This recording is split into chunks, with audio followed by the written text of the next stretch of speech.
자, 매주 월요일 내 돈, 우리 집 경제를 지키러 출동하는 두 분 전문가 나와 계십니다. 안녕하세요. 안녕하세요. 야권 히어로 슈퍼맨 권혁준 반갑습니다. 네, 안녕하세요. 원더우먼 김소미 반갑습니다. 네, 반갑습니다. 오늘 주제로 넘어가면 오늘 주제 어떤 얘기 나눠볼까요? 네, 오늘은 여성분들이 자궁근종에 관련된 분쟁 사례입니다. 아마 건강검진하면서 자궁근종 발견하는 분들 많으실 거예요. 또는 출혈과 아랫배 통증 같은 증상이 있어서 병원을 방문했는데 자궁에 조그마한 혹이 있다고 듣는 경우도 종종 있으실 텐데요. 그런 분도 있어요. 네. 그 월경이 일정치 않거나 월경할 그쵸. 때 피의 양이 너무 많거나 아니면 그쵸. 덩어리가 나온다. 뭐 맞아요. 이런 증상 때문에 산부인과 찾았다가 자궁근종 발견하시는 경우도 많죠. 맞아요. 정말 많습니다. 왜냐하면 가임기 여성의 약 25에서 30%, 또 35세 이상 여성의 경우에는 굉장히 많아요. 40에서 50% 정도 발견되고 있어요. 24년 5월 통계청 자료를 가지고 왔을 때도 보면은 굉장히 흔하게 생기는 질병입니다. 그렇군요. 네, 근데 여기서 중요한 건 자궁에 조그마한 혹이 있다고 모두 제거하지는 않는다는 사실이에요. 그래요? 네, 그쵸. 자궁 근종의 경우 별다른 증상이 없으면 약을 먹지도 않아요. 단 6개월 또는 1년에 한 번씩 추적 검사나 정기 검진을 권유받습니다. 혹의 크기를 관찰해야 하기 때문인데요. 만약 크기의 변화가 없다면 6개월, 1년 주기로 받던 검사는 1년에서 2년 주기로 늘어나기도 하는데요. 그런 만큼 증상이 없다면 사실 위험하다고 보진 않죠.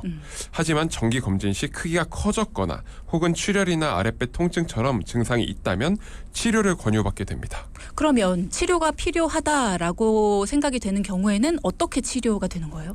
여기서 중요한 치료는 혹을 제거하는 방법이 대부분이에요. 아무래도 증상의 원인을 제거하려고 하죠. 그죠. 네, 근데 중요한 거 예전에는요 배를 째서 눈으로 보고 수술하는 관열 수술을 많이 했습니다. 하지만 회복도 오래 걸리고 부작용도 많아서 지금은 배를 째지 않고도 고강도 초음파 에너지를 이용하는 비수술법 치료법으로 하이프 시술을 많이 해요. 자궁의 손상을 최소화할 수 있다는 것 때문에 많은 분들이 선호하는 시술이기도 한데요. 하지만 이렇게 선호도가 높아지면서 하이프 시술을 하는 사람이 많아지자 이와 관련된 분쟁이 정말 많아졌습니다. 무엇보다 고가의 치료에 때문에 많아진 거죠, 분쟁이요. 저도 하이프 시술 하면 주변에서 많이 들어는 봤던 것 같아요. 네. 이게 뭐 절개하는 것도 없고 마취도 안 한다. 네. 그래서 회복이 굉장히 빠르기 때문에 만약에 임신 계획이 있는 좀 젊은 여성의 경우에는 하이프 시술을 해야지 자궁 보존이 된다. 네. 뭐 이런 얘기도 들어봤거든요. 맞아요. 그러면 하이프 시술을 했다. 근데 보험사에서 분쟁이 일어난다. 이건 왜 그런 거예요? 고가의 치료이면 사실 돈을 받아야만 우리가 보험을 드는 네. 목적이 달성이 되는 거잖아요. 그렇죠. 네, 우선 이 하이프 시술 비용은 병원마다 조금씩 다르지만 800만 원에서 1000만 원 정도 하는 고가의 치료예요. 엄청 비싸다. 네, 맞아요. 그래서 보험사와 소비자 간의 분쟁이 정말 많은데요. 네. 그 피해가 얼마나 많으면 자궁 근종 하이프 수술 실비보험 부지급 피해자의 모임까지 생겼어요. 네, 피해 사실을 언론에 알리기도 했습니다.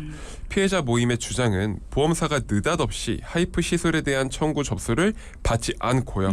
부지급으로 처리하기 시작하면서 피해자가 발생하고 있다.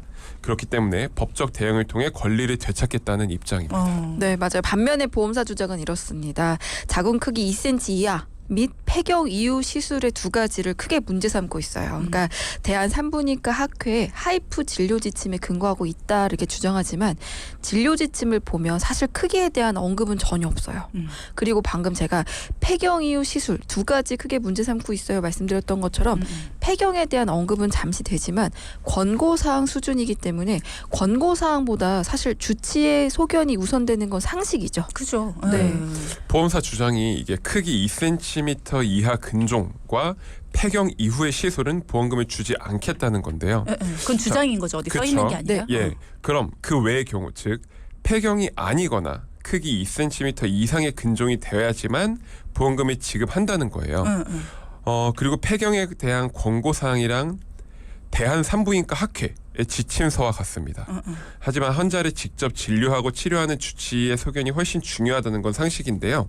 그래서 피해자 모임 참석자들은 폐경 이후 자궁근종 환자는 배를 째란 말이냐 네, 보험사들이 억지를 그치, 부리고 화나지. 있다라고 그쵸. 선포하는 거예요. 네, 네. 맞아요. 아니 그러면 지금 말씀 주신 내용으로 보면 하이프 시술이라는 게 굉장히 예전에 수술 방법이 너무 환자에게는 불편하기 때문에 그쵸. 네. 그리고 부작용도 또 심하고. 부작용도 있기 때문에 이제 좋아진 신의료 오. 기술인 건데 맞아요. 이걸로 바뀌면서 안 준다. 근데 안 주는 이유로 든 게 2cm 보다 이하. 작으면 맞아요. 안 줄 거고 폐경 이후에 하이프 시술로 받았다. 그럼 안 줄 거다. 네, 라고 주장을 한다는 거 아니에요. 맞아요. 이거는 너무 피해자분들이 억울하죠. 억울할 것 같다는 생각이 맞아요. 드네요. 사실 이게 너무나 고가의 치료라는 게 사실 가장 큰 원인인데 그것만으로는 소비자가 너무나 억울하죠. 그러니까 네, 먼저 사연이 조금 있는데 소개를 좀 해드려 볼게요. 네. 먼저 62세 여성께서 자궁근족으로 인해서 증상이 심했고요. 복강경 수술에 대한 두려움이 컸어요. 안전하다라고 얘기하는 하이프로 자궁근종을 제거했는데 이분 같은 경우에는요, 20년 넘게 실손보험 납입했고요. 이전에는 큰 비용이 드는 치료를 받은 적이 한 번도 없었다 합니다. 이번에 거의 처음으로 진료비 청구를 한 거였는데 부지급을 통보받아 충격이 컸다라고 얘기를 해주셨어요. 그럼요. 그리고 또 폐경 이후로 부지급 통보를 받은 또 다른 59세 여성의 사례가 있는데요. 이분도 8cm 이상이 되는 자궁근종을 하이프 치료로 제거했지만 단지 폐경이라는 이유로 부지급 판정을 받았습니다. 야, 너무하네요. 네, 폐경이라서 지급이 어렵다. 혹은 2cm 미만이라 지급이 어렵다는 것도 억울한데 하이프가 고가의 치료이기 때문에 보험사와의 분쟁이 많은데 여기서 보험사가 부지급 판정을 내릴 때 하이프는 수술이 아니다라는 주장을 하기도 합니다. 맞아요. 고강도 초음파 에너지를 이용한 치료이기 때문에 수술로 해석하기 어렵다는 주장인데요.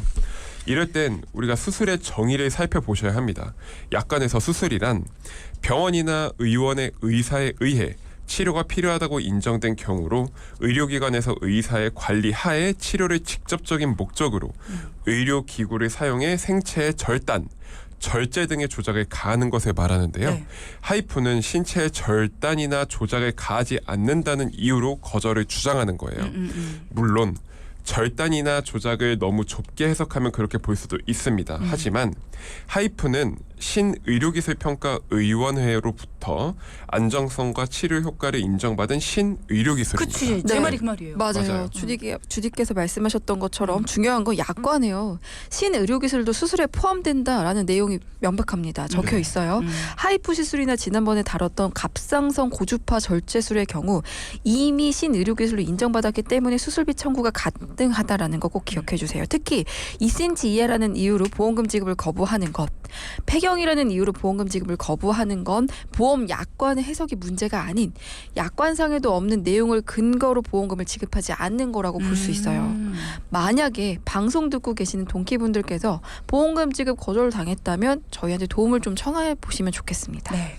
자, 그럼 오늘의 결론은 이거네요. 네. 만약에 하이프 시술을 받았는데 2cm 이하라는 이유로 거절을 당했거나 폐경 이후에 받은 거라서 거절을 당했거나 아니면 이거 너무 수술은 아니고 시술이니까 그래서 저희는 드릴 수가 없어요 라는 이유로 거부를 당했다면 도와주실 수 있다는 거잖아요. 그럼요. 이거 받아야 되는 게 마땅하다. 맞아요. 네네. 맞습니다. 약관에 써서 우리가 보험금 안 드립니다라고 써 있던 걸 우리가 발견 못한 게 아니라 이거는 보험사에서 슬그머니 안 주려고 하는 거다. 그러니까 우리가 청구하시면 도와드리겠다. 그렇죠. 맞습니다. 보약 레시피 시간을 통해서 우리가 늘 놀랍고 새로운 내용을 듣게 되죠. 사실 청구를 우리가 보험사에 했어요. 그랬다가 못 받게 되면 억울은 한데 그 순간에 우리가 드는 생각은 이런 거예요. 안 된다고 하면 그런가 보다. 내 잘못이지. 이렇게 생각을 해요. 내가 처음에 좀 제대로 들 걸. 내가 뭔가를 잘못 들었구나. 맞아요. 이렇게 생각을 하고 포기를 합니다. 근데 네. 이런 경우도 있다는 거예요. 물론 그쵸. 모든 경우가 다 그런 건 아니에요. 우리가 보험을 들었을 때 그런 부분에 근거해서 보험사는 지급을 하는데 간혹 가다가 이렇게 큰 금액이나 약간 헷갈리게 되는 신의료기술 같은 경우에는 보험사에서도 과도기라는 게 있기 때문에 받을 수 있는 건데 못 받고 넘어가는 경우가 간혹 있습니다. 그러니까 여러분도 내가 받을 수 있다고 생각을 했는데 분명히 나는 이거와 관련해서 보험을 가지고 있다고 생각을 했는데 청구한 뒤에 받을 수 없다라는 답변을 들었다면 의뢰 그렇구나 넘어가지 마시고요. 약관에 근거해서 두 분이 판단해 주실 수 있으니까요. 약관 전문가 두 분에게 도움 요청하시기 바랍니다. 자, 오늘은 두 분에게 고민을 말씀하시고 또 그 고민을 해결하신 분의 이야기도 가지고 왔습니다. 이분의 이야기 한번 함께 들어볼까요? 안녕하세요. 최근에 보험을 가입한 20대 직장인입니다. 지인을 통해서 보험을 가입했고요. 저도 나름 이것저것 알아보면서 보험을 가입했는데요. 친구들과 대화를 하던 중 괜히 불안한 마음에 사연을 남기게 되었습니다. 제 건강보험의 보험료는 10만 원인데요. 보험 금액을 아주 많게 설정했어요. 암 진단금 1억, 뇌랑 신장 혈관 진단금 각 3천만 원 등. 그래서 저는 잘 가입했다고 자부하고 있는데요. 다만 조금 고민되는 부분은 갱신형 특약이라는 점입니다. 갱신형이랑 비갱신형 보험 과연 어떤 게 좋은지 스스로 판단이 쉽지 않고요. 제 친구들은 갱신형 특약이 안 좋다고 하는데 어떻게 해야 될지 잘 모르겠습니다. 전문가분들께 도움 요청드립니다. 감사합니다. 네, 20대입니다. 근데 벌써부터 이렇게 보험에 대해서 친구들과 이야기를 함께 나누고 또 필요성을 느끼고 스스로 알아보고 한다는 게 참 기특하기도 하고. 근데 이 무엇보다도 갱신형과 비갱신형의 차이에 대해서 고민을 하고 계시는데 요즘 우리 방송을 안 들으셨네. 요즘 들으셨으면 요 얘기 저희가 참 많이 했었거든요. 전문가분들이 직접 만나서 친절하게 상담을 해주셨을 것 같습니다. 어떤 내용인지 한번 들어보고 싶은데요. 일단 20대인데도 관련해서 고민이 좀 많으신 것 같아요. 어떤 고민을 갖고 계셨습니까, 권혁순 전문가님? 네, 사연자분의 실시를 뵈니까 네. 정말 일하면서 틈틈이 저희 방송을 챙겨 들으셨다고 그래요? 하더라고요. 물론 최근에 못 들으셨나 봐요. 네. 보험 상품을 준비하실 때는 방송 내용 그리고 본인의 상황에 맞게 스스로 준비해 보려고 하셨다고 해요. 막상 혼자서 준비를 해보니까 네. 부족한 점이 보였다고 하셨고요. 몇 개월이 지난 지금에서야 도움을 요청하는 게 좀 늦진 않았을까 고민도 많이 하셨다고 합니다. 네, 고민하시는 걸 보니 정말 신중한 분이다라는 생각을 좀 들었고요. 방송을 들으면서 정말 중요하게 생각했던 부분은 본인은 좋은 보험을 갖고 싶다라고 생각을 했다고 합니다. 그래서 보장 금액에 집중을 하다 보니 보험료를 평생 납입해야 한다는 사실을 뒤로 한 채 준비하신 거죠. 사연자분은 갱신형 보험은 나쁘지 않다라고 설명을 들었다. 그래서 그렇게 생각하셨다고 해요. 보험료 대비 보장 금액을 남들보다 크게 준비할 수 있으니 좋다라고 생각하셨다고 합니다. 네, 틀린 말 아닙니다. 네. 네. 지난주 금요일에 저희가 갱신형 보험 어떻게 활용하면 좋은지에 대해서도 정확하게 짚어드렸고요. 저희가 방송에서도 몇 번 말씀을 드렸지만 본인이 납입할 수 있는 보험료의 수준이 얼마냐, 그리고 언제까지 납입을 할 거고 갱신형 보험을 내가 어떻게 활용하려고 가입했느냐의 목적이 분명하다면 절대로 잘못된 거 아닙니다. 그런데 이제 내가 납입할 수 있는 수준을 넘어서서 매달 보험료가 나를 옥죄고 있으면 그게 이제 문제가 되는 거죠. 그게 나중에 후회하는 보험이 되는 거거든요. 그죠? 맞아요. 네, 그렇죠. 맞아요. 우선 사연자분은 보험료를 월 10만 원 정도에 납입하는 게 적당하다라고 생각을 하셨어요. 그래서 6만 5천 원, 3만 5천 원 각각 두 가지의 보험을 따로 가입을 하셨습니다. 네. 그런데 이 보험들을 살펴보니까 첫 번째로 6만 5천 원의 보험은 CI 보험이었고요. 특약들이 모두 갱신형으로 구성되어 있었어요. 3만 5천 원의 보험은 갱신형 보험이었고요. 즉 사연자분의 보험은 모두 갱신형 보험이라는 건데요. 현재 27살이십니다. 갱신형 보험이 좋지 않다는 이야기가 절대 아닙니다. 그런데 사연자분께서 건강하게 47살까지 이 보험을 유지하시면 그 이후에 같은 보장을 유지하기 위해서는 크게 오른 보험료를 계속 또 납입을 하셔야 되는 거죠. 네. 이분의 경우에는 갱신형 보험이 오답인 거네요. 나이가 네. 너무 사실은 젊으세요. 그러니까요. 네, 네. 가야 될 길이 조금 길죠. 그쵸. 그러니까 사연자분의 보험에 있는 갱신형 특약들 모두 20년 갱신 특약이었고요. 갱신형 보험의 보험료는 언제까지 납입해야 될까요? 라고 여쭤보니까 말을 주저주저 하셨어요. 갱신형 보험을 유지하기 위해서는 평생 보험료를 납입하셔야 된다는 얘기가 너무 슬펐다고 하셨고요. 네. 사연자분 47에 한 번 갱신될 거고 그죠. 네, 67, 87 이렇게 총 3번 보험료 납입 갱신이 될 거예요. 100세까지 보장받기 위해서는 100세까지 3번의 갱신된 보험을 납입하면서 유지하셔야 되는데 만약 비갱신형 보험을 가지고 계셨다 가정하면 20년 혹은 30년 납입을 끝내고 100세까지 보장만 받을 수 있죠. 자, 지금 방송을 듣고 계신 여러분 중에도 나도 갱신형 보험이 있는데 그럼 나는 오답이야 정답이야? 궁금하실 거예요. 자, 저희 3부 마무리할 시간이 됐습니다. 4부 시작하면서 여러분의 경우에는 정답인지 오답인지 스스로 일단 판단을 하실 수 있는 기준을 말씀을 드릴게요. 갱신형 보험이라는 게 어떤 때 정답이 되고 어떤 때 오답이 될 수 있는지 저희가 평범한 기준은 일단 잡아서 설명을 드리겠습니다. 단 사람에 따라서도 그 기준이 다를 수 있거든요. 그런 부분에 있어서 나는 정말 걱정이 된다. 내가 지금 갱신형 보험을 가지고 있는데 이게 나한테 정답인지는 한번 점검받고 싶다 하시는 분들은 전문가의 도움을 1대1로 받아보시기 바랍니다. 앞서 3부에서는요. 여러 가지 분쟁 사례들에 대해서 살펴봤습니다. 그리고 또 최근 보험을 가입한 20대의 청년분이 올려주신 사연 살펴봤어요. 그러면서 4부 시작하면 이 얘기를 좀 나눠보자라고 말씀드렸던 게 갱신형 보험 많은 분들이 가지고 계신데 혹시 나도 가지고 있다면 나한테 이게 정답일까 오답일까를 좀 구분 지을 수 있는 기준, 일반적인 기준을 저희가 먼저 말씀을 드리겠다라는 얘기를 해드렸습니다. 갱신형 보험이 정답이 되는 순간 어떤 순간들이 있습니까? 갱신형 보험 같은 경우는 일단은 나이가 젊으신 분들 또한 갱신형 보험을 가져갔을 때 좋은 점이 있어요. 그 이점을 좀 말씀드리면 네. 왜냐하면 갱신형 보험 이걸 납입을 계속 해야 되는 거 아닌가? 그럼 내가 100세까지 내야 되면은 만약에 20대이실 경우에는 70년, 80년, 90년 내야 돼요. 네, 이게 굉장히 큰 부담이실 텐데 이런 경우 있습니다. 나이가 젊어요. 예를 들어 27살인 여자분이 계셨고요. 이분이 어머님이 자궁암으로 진단을 받으신 거예요. 그래서 가족력이 있네. 가족력이 있습니다. 그래서 갖고 있는 보험이 저는 일단은 암 진단금이 비갱신형으로 5천만 원 정도가 있는데 부족하다 느낍니다. 근데 비갱신형으로 암보험을 또 가져가자고 하니 이제 막 사회 초년생이다 보니까 너무나 부담스러워요. 네. 그러면 갱신형 담보가요. 갱신 주기에 따라서 보험료가 인상되는 단점이 있습니다. 그러면 여기서 중요한 게 인상되는 그 갱신 시점이 언제일까요? 1년 주기, 3년 주기, 5년 주기 많은 분들이 이렇게 생각하실 수 있는데요. 10년 주기도 있고요.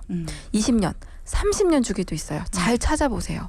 그러면 27살이 30년 주기면은 언제까지 오르지 않죠? 57세까지. 그렇죠. 그렇기 때문에 여유 있게 우리가 경제 활동하는 동안은 보장액을 늘릴 수 있어요. 그것도 갱신형의 특징, 단점만 있는 건 아니잖아요. 갱신형 보험의 장점은 저렴하다. 그래서 저렴하게 내가 가족력에 대한 두려움을 좀 채워 나갈 수 있다라고 말씀을 좀 드릴 것 같아요. 그래서 내가 부족하다고 느끼는 좀 더 필요하다라고 느끼는 그 시기 동안에만 맞아요. 그 부분을 좀 채워 넣을 수 있다. 네. 그 이후에는 정리를 하더라도. 그렇죠. 맞습니다. 그러면 좀 젊은 사람들한테 갱신형이 정답이 되는 순간, 그러면 연세가 좀 있으신 분들한테도 갱신형이 정답이 되는 순간이 있을 것 같아요. 그렇죠. 연세가 있으신 분들 중에서도 60대 분들이 대부분 요즘 보험들 보면 비갱신형 보험을 20년 납 100세 만기, 뭐 20년 납 90세 만기, 30년 납 100세 만기 등등이 있는데 그걸로 가입을 하시려고 하면 보험료가 너무 부담이 되실 수도 있으세요. 그렇죠. 그래서 보통 예를 들면 암 같은 경우 60대라고 가정을 해볼게요. 60세라고. 그러면 우리가 20년 갱신으로 암보험을 가입을 하시면 저는 좀 좋다고 생각을 하는데요. 그 이유는 보통 우리가 의사 선생님들이 암 진단 받으시는 분들이 80세가 넘어가시면 딱히 암 치료를 하지 않는 걸 권유하시는 분들도 계세요. 간혹 있어요. 간혹. 맞아요. 네, 왜냐하면 80세 이후부터 이 우리가 세포가 활동성이 점점 줄어드는 그쵸. 거예요. 정상 세포도 마찬가지지만 암 세포도 마찬가지죠. 그래서 그 이후엔 치료를 권하지 않는 경우가 있거든요. 그렇기 때문에 60세인 분이 20년 갱신으로 80세까지 암보험을 가입을 하시면 20년 동안 보장을 받고 그 이후에는 보장을 가져가지 않는 그런 플랜으로 이렇게 했을 때는 또 갱신형 보험을 가져가기에 저는 60대 그러네요. 분들이 하시기엔 좀 좋은 플랜이다. 그리고 이렇게 갱신형은 말씀드려요. 만기가 80세에 끝나지 않아요. 줄여서 가져가셔도 돼요. 만약에 80대인데 너무 많이 올랐어요. 그러면 반으로 줄이세요. 암진단금 5천만 원이었어요. 그럼 5천만 원이 갑자기 너무 올라간대요. 그럼 반으로 줄이면 2,500, 2천만 원. 그렇게 하면 또 다음 갱신형이 20년 뒤니까 100세겠죠. 네, 그래서 갱신형 보험이 마냥 나쁘지만은 않다라고 봅니다. 상황에 그렇군요. 맞게 준비하시면 갱신형 보험은 비갱신형 보험이 있는 상태에서 갱신형 보험을 추가하는 건 저는 되게 좋은 방법이다라고 생각을 합니다. 네. 네. 하지만 오늘 사연의 주인공이었던 이분은 굉장히 건강한 상태고 27살이고 기본적인 보험이 없는 상태에서 나는 기본 보험을 준비할 거야 네. 라고 생각하신 상태에서 가입했던 보험들이 갱신형 보험으로만 이루어져 있어서 두 분이 문제다 네. 라고 하신 상태였습니다. 자, 그럼 사연으로 돌아가서 이분의 보험 상태를 앞서 말씀을 해주셨는데 100세까지 쭉 납입을 해야 되는 갱신형 보험으로만 가지고 계셨다라는 이야기를 해주셨어요. 이분은 비갱신형 보험으로 준비하는 게 훨씬 현명한 선택이다. 여기까지 정리가 됐거든요. 권혜준 전문가님. 네. 그렇죠. 네, 사연자분은 보험료 월 10만 원 정도 납입하는 게 적당하다고 생각을 하셨어요. 그래서 6만 5천 원, 3만 5천 원 각각 두 개의 보험 따로 가입을 하셨고 그리고 이 보험들 살펴보니 첫 번째로 6만 5천 원의 보험 CI 보험 아까 말씀드렸듯이 그리고 다시 한번 정리를 해드릴게요. 아까 6만 5천 원 보험 CI 보험이었고요. 그리고 네. 사연자 보험은 모두 갱신형 보험으로 3만 5천 원짜리도 갱신형 보험이었어요. 현재 27살 그리고 갱신형 보험이 우리가 좋지 않다고 말씀을 드렸죠. 근데 사연자분께서 만약 건강하게 보험을 계속 유지를 하면 만 7살에 같은 보장을 유지하기 위해 크게 오른 보험료를 납입을 하셔야 된다는 거. 네, 여기까지 말씀을 드렸었죠. 네네. 그리고 권현준 전문가님께서 상담을 하면서 그 이야기를 좀 많이 해주셨어요. 그중 한 가지가 뭐냐면 지금으로부터 딱 20년 전에 어머님께서 가입해주신 보험이 있으셨대요. 올해 10월이면 보험료 납입 모두 완료가 되신다고 엄청 자랑을 하셨거든요. 되게 부럽더라고요. 근데 어머님께서 너무 감사한 부분이라고 얘기하면서 중요한 건 보장기간 물론 80세까지 되어 있었지만 예전 상품이 이어왔기 때문에 특징 중 하나일 수 있어요. 근데 지금 권혁준 전문가님께서 지금 현재 나이가 37입니다. 그럼 앞으로 43년 동안 네, 그 얘기를 되게 강조하셔가지고 네, 우선 죄송합니다. 우선 43년 동안 보험회사로부터 보장만 지금 받으시면 된다라고 얘기하셨어요. 이뿐만이 아니라 여러 가지 보장을 준비하고 있지만 한 가지라도 사실 보험료 납입이 완료된 것만으로도 마음이 사실 많이 편하실 거예요. 보험료 납입이 끝난 분들은 이 마음을 아실 거거든요. 그렇죠. 만약 권혁준 전문가님께서 20년 전에 가입한 보험이 20년 갱신형을 생각해 볼까요? 그럼 올해 10월에 권혁준 전문가님 고민할 겁니다. 아, 이 보장을 계속 유지해야 되는가? 아니면 크게 오른 보험료 부담을 이기지 못하고 정리를 해야 되는가? 정리 후 새로운 보장을 준비할 수 있습니다. 근데 비슷한 수준의 보장으로 준비하려면 아무래도 보험료가 어때요? 20년 전보다 같을 수 없습니다. 훨씬 부담스러운 수준일 확률이 높겠죠. 그렇죠. 본인의 예를 들어도 되는데 꼭 권혁준 전문가의 예를 들어가지고 저는 아직 한참 남았습니다. 본인의 나이를 공개하지 않기 위해서. 네. 그렇습니다. 그러니까는 갱신 시점에 항상 고민을 하게 되는 게 이 갱신형 보험이다라는 얘기예요. 그래서 이분은 그 갱신 시점에 고민을 하기 전에 아예 그냥 비갱신형으로 준비를 탄탄하게 해놓는 게 어떻겠냐라는 이야기를 해주시는 건데, 자 그러면 사연자분의 보험 어떻게 정리를 하는 게 좋습니까? 네, 우선 갱신형보다는 비갱신형으로 변경을 도와드렸습니다. 그런데 만약 여기서 보장을 기존 보험과 똑같이 암 진단금 1억 그리고 뇌와 심장혈관 진단금 각각 3천만 원 등 중요한 보장 금액은 모두 채워드렸다고 가정을 해볼게요. 그렇다면 보험료가 엄청나게 올라가야 되잖아요. 네. 그런데 실제로는 그렇지 않았어요. 저희가 계산을 해보니까 기존 보험료가 10만 원이었는데 만약 비갱신형으로 기존과 똑같이 보장을 채웠다면 4만 원 정도 인상된 14만 원을 납입하셔야 되더라고요. 네. 그리고 저희가 좀 중요하다 말씀드리는 부분 중 하나인데요. 사실 보험은 왜 가입할까요? 큰 돈이 나갈 때를 대비해서 그렇죠. 맞아요. 나에게 맞게 가져가야 합니다. 너무 비싼 보험도 문제가 될 수 있지만 너무 저렴한 게 좋다는 생각으로 정작 필요한 보장을 받을 수 없게 될 수도 있기 때문인데요. 무엇보다 자신의 상황에 맞는 보장이 정말 중요한데 그렇죠. 오늘 사연자분 상황에 맞도록 더 효율적인 보장 범위를 채워드렸는데도 보험료는 14만 원보다 더 저렴해졌어요.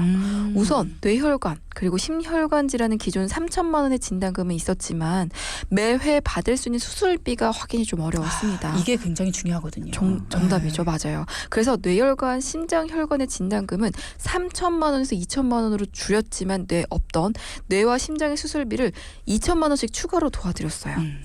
간혹 가다가 진단비와 수술비 어떤 부분에 더 힘을 줘야 되느냐 이런 거 물어보시는 분들도 있거든요. 정말 많아요. 네. 이 부분에 대해서는 어떻게 솔루션을 주세요? 보통? 보통 진단금과 수술비 있을 때 제가 말씀을 드리려고 했던 부분인데 뇌와 심장 같은 경우는 스텐트 삽입술 등 혈관이 한 곳만 막혀서 평생 단 한 번의 수술만 하면 너무나 다행이에요. 그런데 혈관은 이어져 있기 때문에 한 번 시술을 경험하게 되면 반복적으로 할 수 있습니다. 그렇죠. 그럼 여기서 진단금이 몇 번 나오죠? 한 번. 네, 한 번만 받아요. 보험을 가입했는데 한 번만 쓰고 없어진다고 하면 좋아하실 분은 아무도 없겠죠. 그런데 수술비는 매번 나오죠. 네, 수술 시마다 매회 받을 수 있기 때문에 매번 치료를 받을 때마다 큰 도움이 됩니다. 그래서 결론적으로 사연자분의 보장은 30년 납 100세 만기로 조건이 더 좋아졌습니다. 그리고 보험료는 14만 원에서 12만 원으로 더 저렴해졌어요. 사연자분께서는 100세까지 총 3번에 걸쳐서 갱신되며 보험료가 계속 오르는 보험보다는 30년 동안 고정되어 변하지 않고 100세까지 보장받는 보험으로 변경을 도와드렸습니다. 맞아요. 젊은 나이기 때문에 얼른 뭔가 내가 경제활동을 하는 동안에만 납입을 하고 경제활동을 하지 않는 때에는 납입이 끝나버리는 그런 게 뭔가 깔끔하고 내가 마음이 편할 것 같다는 맞아요. 생각이 네. 들기는 해요. 맞아요. 자, 앞서 우리 청취자분도 말씀하셨습니다. 이래서 전문가가 필요하다라는 얘기 하셨어요. 사연자분께서도 두 분 전문가께서 해주신 이 꼼꼼한 점검 그리고 마음에 드는 솔루션 때문에 굉장히 흡족해 하셨을 것 같다라는 생각이 들고요. 오늘의 포인트도 짚어볼게요. 첫째. 하이프 시술은 실손과 수술비 청구가 가능합니다. 둘째. 폐경 혹은 2cm 이하라고 해서 부지급되는 건 약관과 무관한 주장입니다. 두 가지 포인트 짚어봤습니다. 지금까지 보약 레시피 시간이었고요. 두 분 수고하셨습니다. 감사합니다. 감사합니다. 방송 중에 상담을 드리는 내용은요. 청취자 여러분의 올바른 투자 판단을 위해 참고로 드리는 말씀입니다. 금융상품 가입이나 해지 같은 판단은요. 스스로의 책임으로 결정하셔야 한다는 점 꼭 기억하시기 바랍니다.